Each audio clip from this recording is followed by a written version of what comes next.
यहां मान अपमान, लाभ हानि, सुख दुख, इनको समान बनाने के लिए हम आए हैं। हमें जो प्रियाजू ने यहां बुलाया है वो द्वंद्व विमुक्ता पद में स्थित करने के लिए बुलाया है। अगर हम लाभ में सुखी होते हैं, हानि में दुखी, मान में सुखी, अपमान में दुखी, तो यही तो अविद्या है, यही अज्ञान है। अगर इससे निवृत्त करने का अपने मन में दृढ़ निश्चय हम कर लें तो हमें प्रियाजू ने पूरा का पूरा संविधान परम पद में आरूढ़ करने वाला प्रदान कर दिया है। ये जो हमें संयोग मिला है ये महासुख के लिए है। बड़ी बड़ी सिद्धियां भी माया का नाटक ही हैं। एकमात्र सच्चिदानंद प्रभु में स्थित हो जाना ये महासुख स्वरूप है, यही परम विश्राम है। अविद्या के कारण हमें अनुभव में ये बात नहीं आती। जैसे धूल भरी आंधी हो तो वस्तु का सही दिखना असंभव हो जाता है, ऐसे काम क्रोध लोभ मोह मद मत्सर की ऐसी आंधी चल रही है अविद्या जनित कि हमें सही वस्तु का अनुभव करना बड़ा कठिन पड़ रहा है। यदि हम किसी विशाल पर्वत का सहारा ले ले तो आंधी से बच सकते हैं। आंधी हमारा नाश नहीं कर पाएगी। वो विशाल पर्वत की तरह भगवत प्रेमी महात्माओं के चरणों का आश्रय और उनके वचनों के अनुसार चलना, फिर ये कामादि दोषों की आंधी आपको उड़ा नहीं पाएगी, नष्ट नहीं कर पाएगी।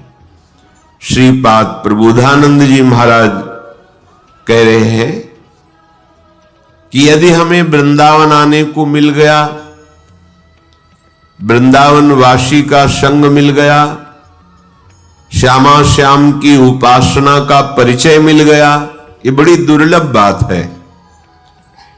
तो परिहासे प्यन्या प्रिय कथन मूकोति बधिरा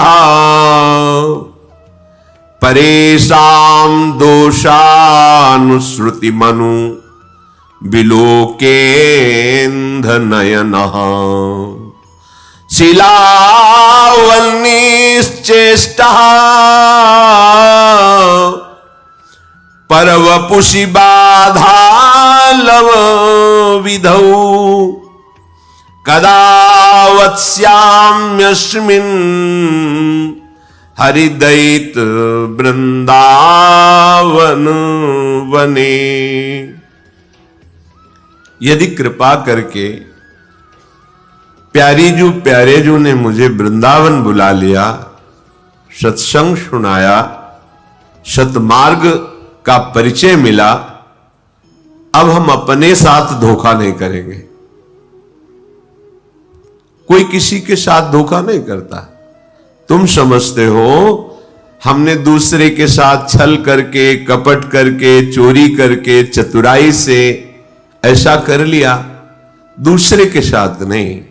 वो अपने लिए तुम बीज बोए हो, तुम्ही को फसल काटनी पड़ेगी। बाद में तुम्हारे रोने चिल्लाने से कुछ नहीं होता, मिथ्या भगवान पर आरोप करने से कुछ नहीं होता। काल ही कर्म ही ईश्वर ही मिथ्या दोष लगाए। अभी तो बड़े बुद्धिमान बनते हो, अपनी बुद्धि का प्रयोग दूसरों के धन अपहरण में, दूसरों के सुखों का नाश करने में, छल कपट में, माइक वृत्तियों में, और जब इसका परिणाम आता है तब आप ईश्वर को दोष देते हैं, तब किसी दूसरे को दोष दे। हम तो बड़े सुखी होते यदि हमारा अमुक ऐसा न कर देता तो। कोई अमुक नहीं है, वो तुम्हारा कर्म ही है, दूसरा कोई नहीं। इसलिए यदि दैत प्यारेजू कृपा करके वृंदावन का एक बार भी दर्शन, सत्संग, प्रिया प्रीतम की रसमय उपासना का परिचय तो अब अपने साथ धोखा मत करो। क्या करो? परिहासे प्यन्या प्रिय कथन मुकोति बधिरा। तुम परिहास में भी किसी का अमंगल करने की सोच बंद कर दो, तुम्हारा कभी अमंगल नहीं होगा।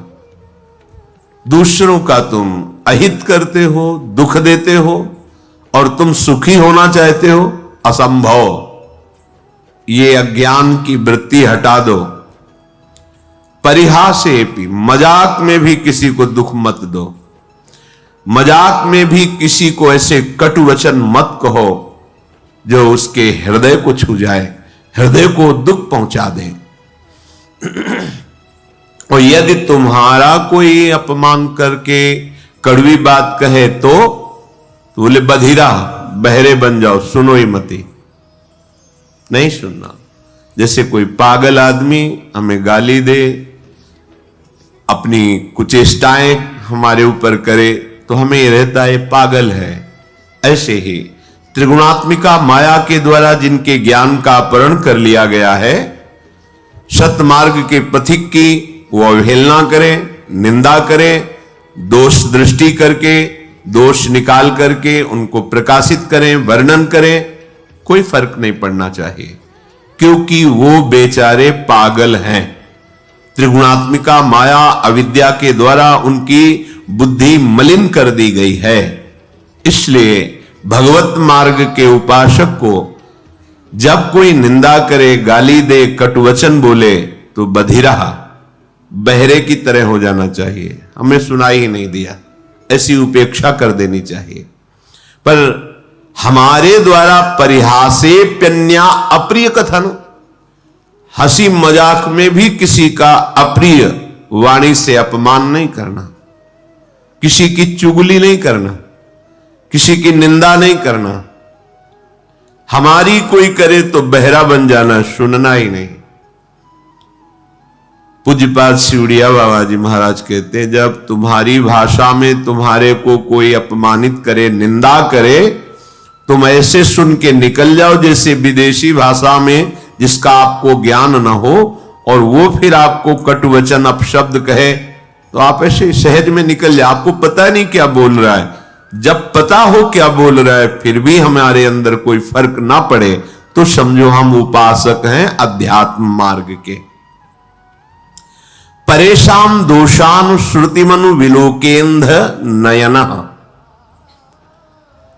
जब दूसरे के कोई ऐसे हमें दोष दिखाई देने लगे कि देखो ये तो वृंदावन में आके ऐसा कर रहा है, ये तो ऐसा कर रहा है, या कहीं भी, तो समझना चाहिए हमारे पतन का समय आ गया है। पहचान है ये। परदोष दर्शन, परदोष वर्णन, परदोष श्रवण, ये परमार्थ में पर्दा डाल देते हैं, पता ही नहीं चलेगा अध्यात्म किसे कहते हैं। ध्यान से सुन लीजिए, साधन चल रहा है पर ये असाधन होता है, इसीलिए भगवदानंद की अनुभूति नहीं होती। परदोष दर्शन, परदोष कथन, परदोष श्रवण, ये तुम्हारे परमार्थ का अपहरण कर लेंगे। इसलिए परेशान दोषान श्रुतिमनु विलोकेंद्र नयनः। दूसरे के दोष ना तो आंखों से देखने हैं, ना श्रवणेंद्रिय से सुनने हैं, ना वाणी से कहने हैं। यदि ऐसा करोगे तो तुम्हारा भगवत मार्ग रुक जाएगा। भजन करने से जो भगवदानंद की अनुभूति होती है वो ऐसे उपासक को बिल्कुल नहीं अनुभूति होने देगा। ये बात छिद्रान्वेषण जिसे कहते हैं, परदोष दर्शन, पर चर्चा, दूसरे के दोषों का कथन, पर दोष श्रवण, दूसरे की निंदा को सुनना। हम भगवत मार्ग के पथिक हैं, हमें बिल्कुल सावधान रहना है। ये बात जहां होने लगे, जो व्यक्ति करने लगे, जोर से बोलो राधा राधा और चल दो, उससे तुम्हारा मंगल नहीं होने वाला। उस व्यक्ति से जो परदोष दर्शन करता है, परदोष वर्णन करता है, परदोष श्रवण करता है। श्रीपाद कह रहे हैं शीलावन्निश्चेष्टा परवपुषी बाधा लव विधौ। जब तुम्हें कोई कष्ट पहुंचावे तो पत्थर सरीखे हृदय के हो जाओ, कठोर हृदय, सह जाओ चुपचाप। जैसे पत्थर में चोट पहुंचावे तो कोई फर्क नहीं पड़ता, ऐसे ही तुम्हारे ऊपर कोई फर्क नहीं पड़ना चाहिए। ये भगवत प्राप्ति के लिए सहनशीलता अनिवार्य है। तो कोई भी हमें पीट के चला जाए, हम सह जाएं, ऐसे तो बहुत अत्याचार बढ़ जाएगा। नहीं, ऐसे तो कोई हमें पीट के ही चला जाएगा। नहीं, तुम्हारे समीप भगवद आश्रित हो, भगवान का रक्षा कवच लगा हुआ है। करो सदा तिनके रखवारी, जिम बालक राखे महतारी। आपको पुष्ट करने के लिए, परमार्थ का सूरवीर योद्धा बनाने के लिए भगवान थोड़ी छूट दे दें, भले किसी को अपमानित करो इसे, देखो कैसा लगता है इसको। अपमानित किया, वो बहुत दुखी हुआ, रो दिया प्रभु से, फिर प्रभु किसी न किसी रूप में शास्त्र, संतजन, गुरुजनों से समझाएंगे ये तुम्हारी स्थिति ठीक नहीं है, सहना सीखो। जब ये द्वंद्वों को सह जाओगे तब महाप्रेम को सहने की सामर्थ्य आएगी। तुम द्वंद्वों में विचलित हो रहे हो, कोई अपमानित कर दिया, गाली दे दिया, तुम रो पड़े, फिर महाप्रेम को कैसे सहोगे? वो प्रभु तुम्हें समर्थ बनाने के लिए भले किसी को प्रेरणा कर दे, अन्यथा कोई ऐसा पैदा नहीं हुआ कि भक्त का बाल बांका कर सके। वो हाथ उसी समय नष्ट हो जाएगा जिस समय भगवान के जन की तरफ वो अन्य भाव से हाथ उठाएगा। अपमान भावना से राम रोष पावक सो जरई, जो अपराध भक्त कर करे। हमें चाहिए सहनशीलता। अगर कोई हमें कटुवचन कह रहा है, कोई पीड़ा पहुंचा रहा है, चुपचाप सह जाओ। ये भगवान आपको मजबूत करना चाहते हैं, प्रेम मार्ग का शूरवीर योद्धा बनाना चाहते हैं। तुम्हारे हृदय में ऐसी सामर्थ्य दे, सच्ची मानिए। नहीं तो बड़े बड़े महापुरुषों को इतनी सामर्थ्य है उनमें, भगवान अधीन है और उनको भी कोई पीट दे, कष्ट दे दे, ये खुद विधान बनाते हैं। श्री माधवदास बाबा जी समुद्र के किनारे पर्णकुटी में दरवाजे की तरफ पीठ करके, कुटिया की तरफ मुख करके कि कोई भजन में विक्षेप ना पहुंचाए, ऐसे बैठते थे। छोटी सी झोपड़ी थी तो दरवाजे की तरफ पीठ है और पीछे की तरफ ऐसे मुख किए, निरंतर भजन में 2-2, 3-3 दिन हो जाते, भोजन के लिए भी नहीं जाते। श्री भगवान करुणा करके स्वयं जगन्नाथ जी अपने भोग की थाल लेकर आए। बाबा, ये जगन्नाथ जी का प्रसाद है, प्रभु ने भेजा है, पालो। हां, रख दो, हमारा भजन पूरा होगा, हम उठेंगे, प्रसाद पालेंगे, थाल यहीं धो के रख देंगे, तुम ले जाना। अच्छा बाबा, रख के चले। समय हुआ भजन पूरा तो देखा है तो स्वर्ण की थाल भगवत प्रसाद, आनंदित होकर पाया और समुद्र में मार्जन करके थाल रख दी। अब वहां थाल गायब हो गई भोग की। किसी ने बताया, हमने देखा समुद्र किनारे पर्णकुटी में वो थाल धुली हुई रखी, माधवदास बाबा क्या। भगवत पार्षद जन आए, तुमने थाल चुराई, पिटाई की? कुछ नहीं बोले। जब भगवान ने भोग प्रसाद दिया तो जैसे उसमें आनंद, ऐसे भगवान के पार्षद धक्का मुक्की करके पिटाई करे, उसमें आनंद। किसने के?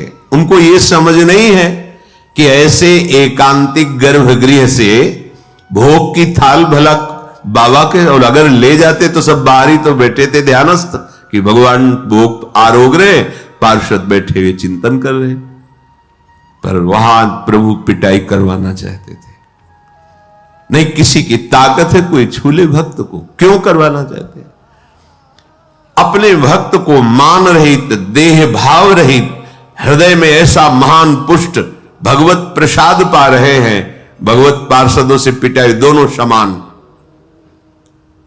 इसीलिए भक्तजनों के साथ कभी कभी ऐसे बर्ताव हो जाते हैं तो उनको यह नहीं सोचना चाहिए कि कहां गए भगवान, रक्षा क्यों नहीं की। वो चाह रहे हैं तुम इतने सहनशील बनो, तुम इतने महान हृदय वाले बनो। हमें तो पीड़ा हो रही है और हम महान हृदय वाले बने, हमारा तो अपमान करा दिया, फिर तुम शरणागत किसके हुए, समर्पण तुम्हारा किसका हुआ। ये शरीर जड़ है, इसी में तदात्म होने के कारण दुख सुख का, जन्म मृत्यु का ये महान बंधन प्राप्त हुआ है। भगवान कृपा करके इसी तदात्म को मिटाते हैं। वो अभी अविद्या का प्रभाव, इसलिए बात समझ में नहीं आएगी। जैसे सांप की केचुल में कितनी भी पीड़ा दो, सांप को कोई पीड़ा नहीं होती, केचुल अलग है, वो अलग है। ऐसे ही आत्म तत्व में ना तो किसी दिव्यास्त्र का, न किसी अग्नि आदि का प्रभाव होता है, क्योंकि वो दिव्य स्वरूप है। नैनम छिन्नन्ति शस्त्राणि नैनम दहति पावकः न चैनम क्लेदयन्त्यापो न शोषयति मारुतः। ये हमारा स्वरूप है। हम अपने स्वरूप को भूलकर जो देह भाव में मान अपमान, सुख दुख, लाभ हानि, जन्म मृत्यु को प्राप्त हो रहे हैं, उपासक को इसी ममता, इसी आसक्ति से हटाकर प्रभु समता में, स्वरूप में स्थित करते हैं।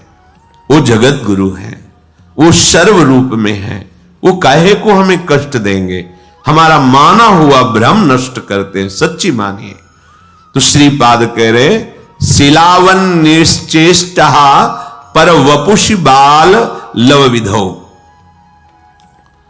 जैसे किसी पत्थर पे चोट पहुंचाए तो कोई फर्क नहीं पड़ता, ऐसे ही उपासक को होना चाहिए। श्री अनंग बोधाश्रम स्वामी जी महाराज फतेहपुर जिला में अश्विनी घाट गंगा किनारे बड़े महापुरुष थे। जब से गुरु जी ने संन्यास दिया था, गंगा जी की रेती के सिवा कभी ऊपर नहीं चढ़ते थे। जहां संन्यास दिया था बस वहीं, वैसे ही दिगंबर जैसे संन्यास दिया गया था, निर्वस्त्र संन्यास दिया जाता है। गंगा जी में खड़े करके बड़ा करुण प्रसंग होता है। आपका कौन? तो गंगा में हाथ उठा के, तो भगवान नारायण के सिवा कोई नहीं। इसी बात को आज जीवन निर्वाह करना होता है, नारायण के सिवा कोई।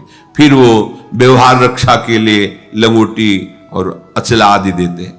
उन्होंने मना कर दिया, गुरुजी जब एक बार उतार दिया अब दोबारा जीवन में नहीं धारण करेंगे। दिगंबर ऐसे वो भी कभी कभी, जैसे एक वकील साहब थे, उनके यहां रोटी बटती थी गरीबों को सुबह, कभी कभी लाइन में खड़े हो जाते थे, प्रच्छन्न वेश, जटाएं, नंग धड़ंग। अब 30 किलोमीटर चल करके गए। अब वहां नौकर लोग थोड़ी पहचानते थे कि इस उच्च कोटि के ज्ञान संपन्न महापुरुष, जिनको धर्म सम्राट करपात्री जी भी साक्षात ब्रह्म अनुभव करते हुए साष्टांग दंडवत करते थे, बेलाइन में ऐसे घुस जाते, वो धक्का मारते, फिर और जगह से घुसते, 2-3 थप्पड़ मारते, पागल है, लाइन में पीछे खड़ा हो, 2-4 बार ऐसे पिटते, जानबूझ के चेष्टा करते। जो बांटने वाले मालिक थे, बंटवाने वाले, वो एक दिन आए, उन्होंने देखा, अरे स्वामी जी गए साष्टांग दंडवत के। अरे स्वामी जी आप, अरे बोले तुम जाओ, हमारा काम मत बिगाड़ो, चलो तुम अपना काम करो। उनको डांट दिया। हम नौकरों के होश उड़ गए कि अगर स्वामी जी ने कह दिया तो हमारा तो क्या होगा। जिनको मालिक साष्टांग दंडवत करा उनको हमने पीटा, ऐसा मुस्कुराए चले गए। प्रभुदत्त ब्रह्मचारी जी ने पूछा, भगवान आप ऐसी लीला क्यों करते हैं? तो उनका कभी कभी देखा जाता है अपने मन को कि अब कैसा लगता है। जानबूझ के महापुरुष जन, अब कैसा लगता है। और यहां पूरी सावधानी की, इतना भी अपमान न हो जाए। सुरक्षा कर रहे हो उसकी जो तुम्हें भगवत प्राप्ति में बाधा पहुंचा दे। और ये महापुरुष जो भगवत प्राप्त है, कि कभी कभी जैसे होता है ना कि आज मनोरंजन करते हैं, चलो, तो वो कभी कभी, अब मन की स्थिति क्या है, हम डरते हैं अपमान से, निंदा से।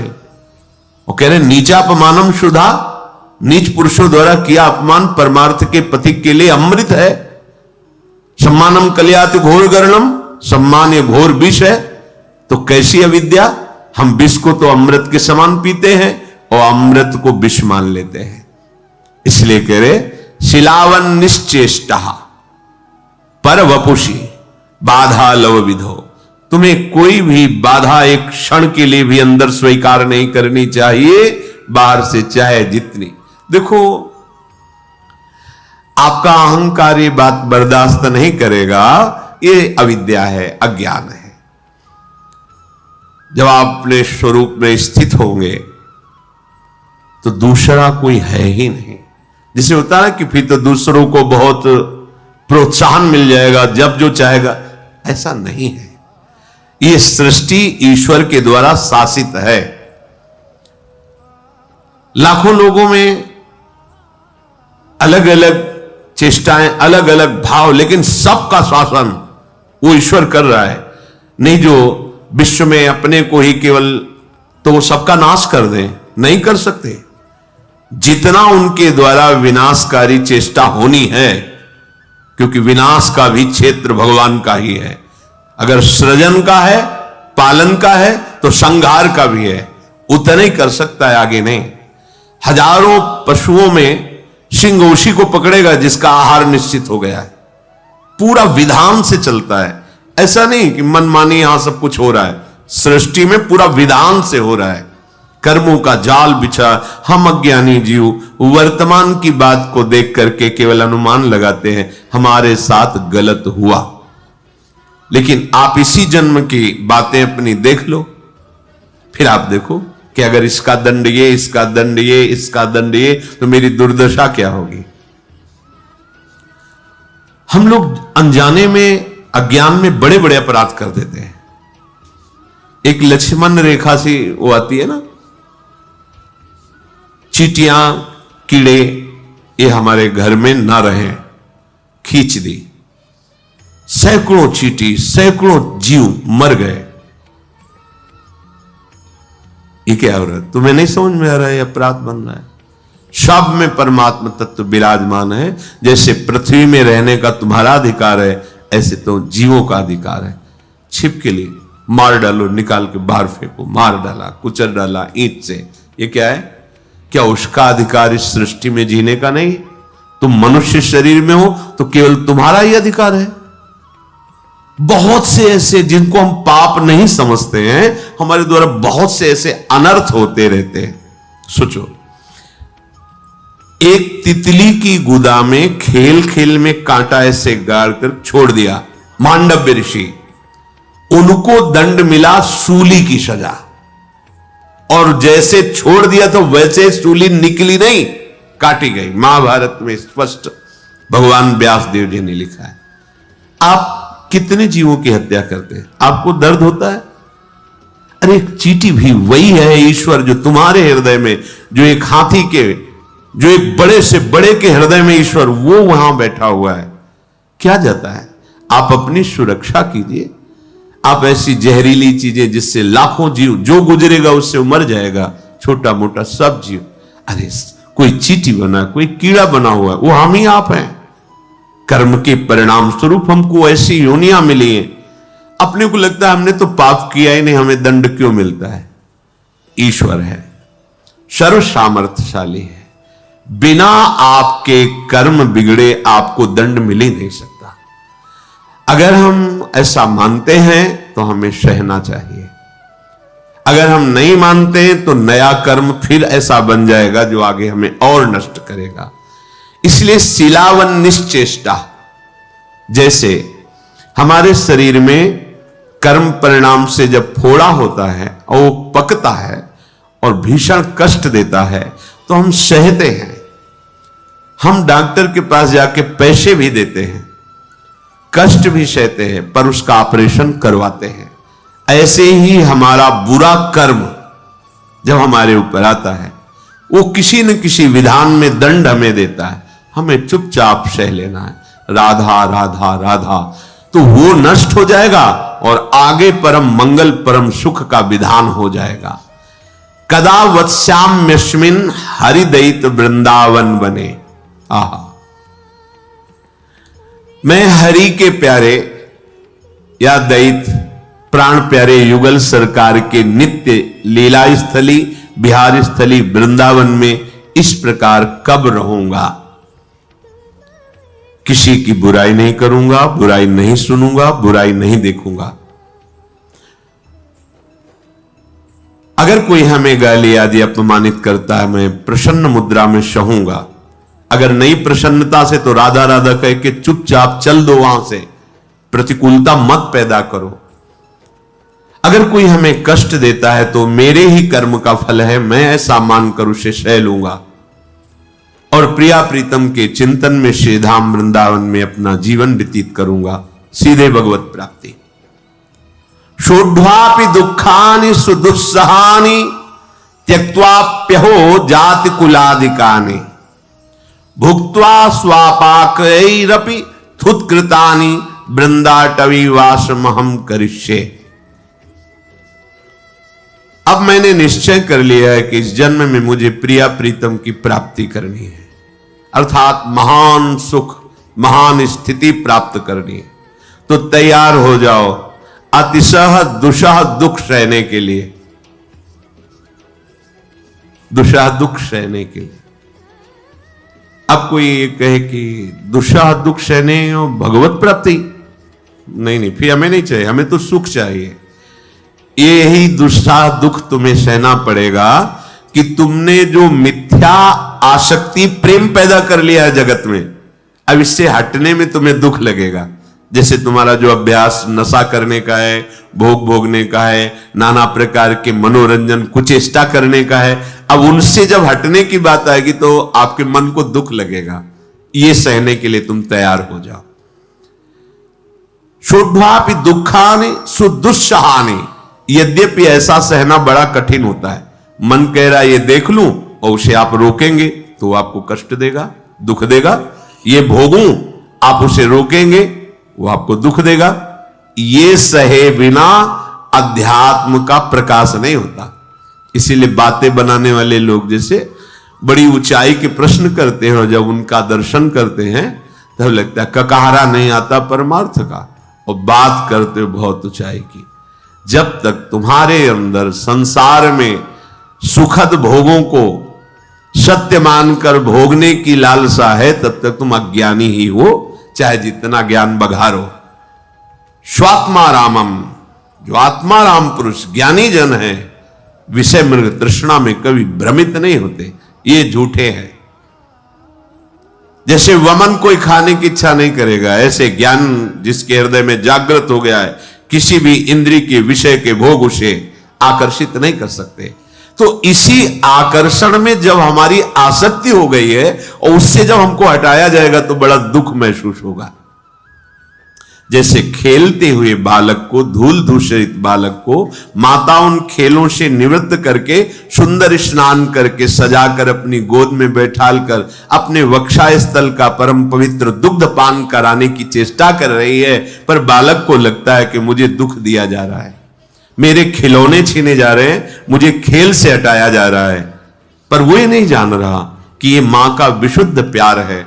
ऐसे ही मेरे परम वात्सल्य समुद्र सदगुरुदेव हरि, इनका विशुद्ध प्यार है। मुझे इस माया के खिलौनों से, काम क्रोधादि की गंदगी से हटाकर मुझे दिव्य आनंद में ले जाने के लिए, अपने प्रेमामृत का पान कराने के लिए इससे बिलक करते हैं। तो जो हमें दुख होता है उसे सहना पड़ेगा, विचलित नहीं होना है। सत्संग आपको नित्य नया उत्साह भगवत प्राप्ति का और सहन करने की क्षमता प्रदान करता है। ये आपको सहन करना पड़ेगा। इसमें शिकायत, प्रश्न या भगवान को कोसना ये नहीं। अगर ऐसे तो उपासक किस बात के हो। तो सहन करें मतलब कब तक सहन करें? जब तक तुम जग नहीं जाते हो। तो क्या हम सो रहे हैं? हाँ, जैसे स्वप्न में तुम्हें चाकू मारी जाए तो कष्ट महसूस होगा, जगोगे तो ना घाव है, न चाकू है, न मारने वाला है, कुछ नहीं। ऐसे ही मत्ता परतरम नान्यत किंचित अस्ति धनंजय, मुझ आनंद स्वरूप श्री कृष्ण के सिवा कुछ नहीं है।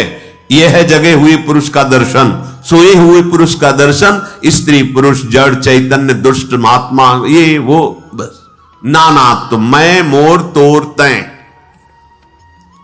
जब तक आप इस मैं मोर तय तोर दुख सुख लाभ हानि करता भोगता, ये स्वप्न चल रहा है तुम्हारा, दीर्घ स्वप्न। उमा कहूं मैं अनुभव अपना, सत हरि भजन जगत सब सपना। जागोगे तब ना दुख है ना सुख है, परमानंद ही परमानंद है। इसलिए अभी जो तुम्हें कष्ट महसूस होगा त्याग में, वो तुम्हें सहना पड़ेगा। सह जाओगे तो महात्मा बन जाओगे, जग जाओगे, ज्ञानी हो जाओगे, प्रेमी हो जाओगे। शुद्धापि दुखानि सुदुस्सहानि, यद्यपि बड़ा कठिन है सहना, और जो सह गया तो सहित सहित बाढ़े भगति ग्रहतन गुरु हितगार। भक्ति महारानी हृदय में परमानंद प्रकट कर देंगी। जिस आनंद के लिए हमें यह अवसर मिला है, हमें सहना पड़ेगा। सहित सहित बाढ़े भगति, जिस समय भक्ति महारानी स्वस्थ होकर तुम्हारे हृदय में विराजमान होंगी, प्रिया प्रीतम आ जाएंगे। प्रिया प्रीतम खेलने, हृदय द्रवित, बाहा हृदय घूमता है। छोटी सी संसारिक क्रिया भी दिव्य चिदानंद लीला में तत्काल पहुंचा दे, ऐसा हृदय हो जाता है। इसलिए त्यक्त्वाप्यम हो जाति कुलादिकानी, ये कभी अभिमान न करो मैं अमुक जाति का, अमुक कुल का, अमुक पद का, ऐसा मत करो। ये मायिक है, ये मायिक है, माया में रचा हुआ है। तुम्हारी जाति केवल भगवान के तुम अंश हो, अच्युत जाति के हो, भगवत जाति के हो। भगवत प्राप्ति के लिए कह रहा हूं, यहां दूसरी कोई, यहां एक ही धर्म है, निरंतर भजन करना, और एक ही फल है, अपने लाडले को प्राप्त कर लेना। बस तुम कौन हो, कहां के हो, कैसे हो, इन प्रश्नों का कोई भी महत्व यहां नहीं है। जो हो, जैसे हो, जहां के हो, आ जाओ, प्रभु की शरण में हो जाओ, तुम प्रभु के हो, प्रभु को प्राप्त कर लोगे। सीधी बात। तस्मात् शास्त्रम प्रमाणम, यहां कह रहे त्यक्त्वाप्यहो जाति कुलादिकानि। इस गर्व में मत रहो कि मैं उत्तम जाति का हूं, मैं किस कुल का हूं, या ऐसी हीनता भी मत लाओ कि मैं अमुक जाति का हूं, मुझे कैसे भगवत प्राप्ति होगी। मानव एक भगति करना था, दूसरों को सुख पहुंचाना, निरंतर भगवत स्मरण करना, भगवान के आश्रित रहना। हम सब बच्चे एक ही पिता के हैं। कोई भी धर्म बोलो, कोई भी पंथ बोलो, कोई भी, हम एक ही पिता की संतान हैं। सच्ची सच्ची परम सच्ची परम सत्य, इतनी भी मिलावट नहीं। अब एक बाप के कई बेटे होते हैं तो अलग अलग स्वभाव के होते हैं, अलग अलग प्रभाव के होते हैं, उनका अलग अलग अपना मन का भाव है। तो मेरे पिता इतने दयालु हैं कि तुम जिस भाव से बसते हो उस भाव से तुम्हें दुलार करते हैं। अरे तुम दुश्मनी कर लो तो वो वैसे ही तुम्हारे सामने आ जाएंगे, दुश्मनी करोगे तो दुश्मन बन के आ जाएंगे। बड़े कृपालु, ये यथा माम प्रपद्यन्ते तास तथैव भजाम्यहम् हम। बस भुक्त्वा स्वपाकैरपि थुत्कृतानि वृंदाटवी वासमहं करिष्ये। जैसे बन जाए वैसे तुम वृंदावन का आश्रय ले लो, वृंदावन के रसिकों का संग करो। नीच पुरुषों द्वारा किया हुआ जो तिरस्कार है उसको सहो। भुक्त्वा स्वपाकैरपि थुत्कृतानि, बड़ी महिमा की बात है कि अगर हमें कोई जूठा करके भी भोजन दे दे और वो वृंदावन वासी है, प्रिया प्रीतम का उपासी है, वो भले हम उसे आदर के साथ लेके पाएंगे, सब कुछ सहेंगे, किसी से कुछ नहीं कहेंगे, राधा राधा राधा राधा, और ये जीवन श्री जी में लीन कर देंगे, तन्मय कर देंगे। ये जीवन का परम लाभ। कहीं कोई अहंकार न। यहां इस भाव का तात्पर्य है कि हम इतने दैन्य हो जाए कि सबसे छोटे हम हैं, सब महान हैं। तृणादपि सुनीचेन, इसीलिए आका कि भुक्त्वा स्वपाकैरपि थुत्कृतानि, अगर स्वपच आदि के द्वारा भी व्यास मिठाई विप्र की तामे ला गए आग।